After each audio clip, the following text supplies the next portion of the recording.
Короче, сегодня мне написали в ТикТоке такую смс-ку, ну такой комментарий, как в личке, понял? Гриша, хочу тебе сказать, я тебя уважаю, у меня к тебе теплые отношения, трали-вали, но у меня есть такая информация, что люди Ташаева тебя хотят убрать. Был разговор такой, и я краем уха слышал.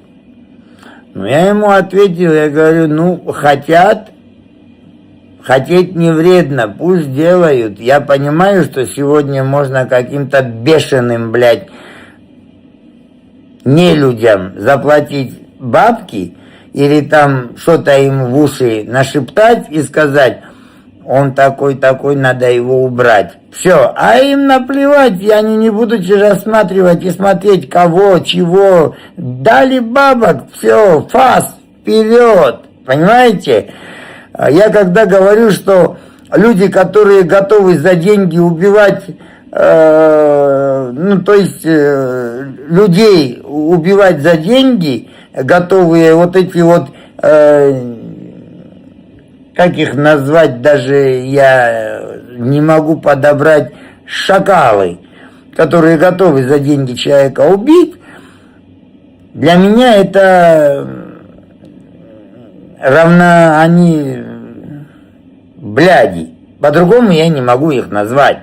И те, которые также с Россией там контракты подписывают и идут также делать, убивать людей, которые им плохого ничего не делали, то же самое. Диализ аппаратта жатат экен, ушинтип бөйрөгүнөн пересадка болуш керек экен. Жана ошондой эле көзү көрбөйт экен эженин. Ондар колуңуздардан келишинче жардам берип, айыгып кетишине себепчи болуп калыңыздар. Бул жакта Жумагүл эже 30 жашта, ушул 5 жылдан бери ушул оору менен жабыркайт. Жакта апасы сахарный диабет бар экен, бөйрөгү иштен чыгып ушу диализде анан көзү дагы көрбөйт. 3 оору менен Алла таала ушундай бир сыноо беришиптир. Биз дагы да кабар алып турабыз. Бул жакта ушинтип эжеке ушул өзүн биле албай жатат. Успокаивающий берип койду азыр, Успокоивающий кол менен жатат да, аппараттан кыйналып атат.